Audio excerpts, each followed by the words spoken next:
C'est une fête de sport adapté. Le sport adapté, c'est le handicap dit mental. C'est un handicap qui fait peur, c'est un handicap que les gens ne connaissent pas bien, sauf s'ils l'ont dans leur famille. Donc là, l'idée, c'est d'amener les étudiants à faire quelque chose avec des jeunes handicapés mentaux, afin qu'ils le rencontrent vraiment. C'est une des rares manifestations en France où on arrive à faire ça.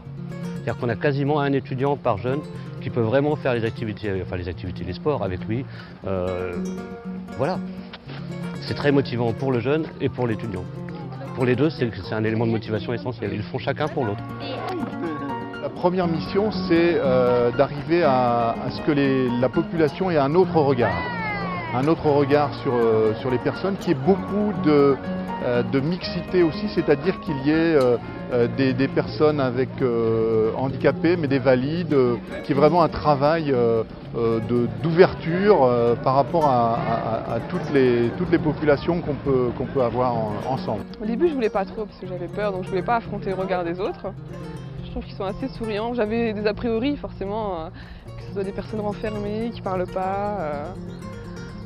Et puis en fait, c'est des personnes très gentilles, agréables, souriantes et qui viennent vers nous. C'est pas évident, au début on se demandait tous dans la voiture comment on va faire, est-ce qu'on doit les vouvoyer, est-ce qu'on doit les tutoyer, comment on va réagir aux situations particulières, difficiles. Mais en fait non, c'est le naturel qui doit l'emporter avant tout. Parce que ces personnes-là sont comme nous finalement, ça reste des hommes et il faut absolument garder une communication naturelle. Ça fait partie de leur sociabilisation aussi. Les gens ont parfois une vision assez néfaste du monde handicap, alors que si tu les côtoies et si tu es souvent avec eux, toi au fond de toi, tu vas savoir que il n'y a pas de différence entre eux. Les personnes handicapées, surtout les personnes handicapées mentales, sont exclues de la société. Elles ne sont pas exclues par la volonté de quelqu'un, par la volonté d'une institution.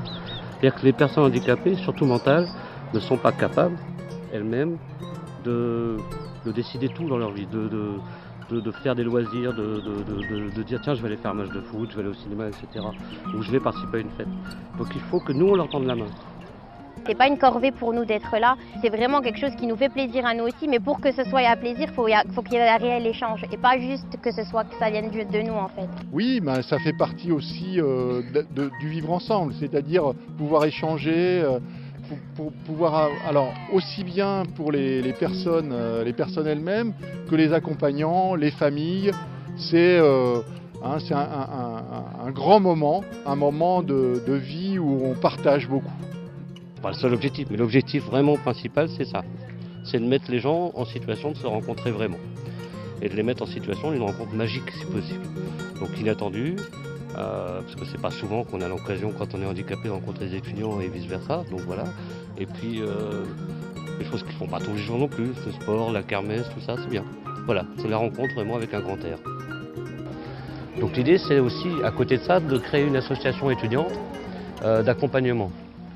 Qui serait, où les jeunes qui seraient adhérents à cette association seraient volontaires, soit bénévolement, soit pas bénévolement, mais pour accompagner des jeunes handicapés dans les clubs sportifs. Je crois qu'il est important que les futurs professionnels aient une approche différente, qui ne voient pas simplement les jeunes ou les personnes avec qui ils vont travailler comme des patients, mais qu'ils les voient comme des gens, comme des êtres humains de temps en temps. Donc c'est les premières années, c'est des débutants, ceux qui sont venus. C'est bien. Comme ça, ils ont une vision un peu différente, ils voient qu'ils peuvent faire la fête avec eux. Et pas simplement leur proposer une aide. Regardez comme elle est belle. C'est tout le cadre enseignant qui va justement déléguer les responsabilités aux étudiants. Donc on se retrouve vraiment en freelance là-dessus, on s'organise nous-mêmes, on gère absolument tout du début à la fin. On est supervisé bien sûr par les enseignants comme Franck. D'ici un mois, normalement, on a fini les examens, donc ce qui veut dire que d'ici 2-3 mois, on est sur le marché du travail à essayer de travailler avec ce public. Donc c'est vraiment enrichissant, là on est vraiment face au concret. En plus de nos stages, on est en immersion vu qu'on organise complètement un événement de A à Z et c'est là que c'est positif. Dans le cadre de ma formation, c'est toujours que du bonus pour moi de faire cette journée parce que je suis dans l'animation, je suis dans l'encadrement, dans la gestion aussi.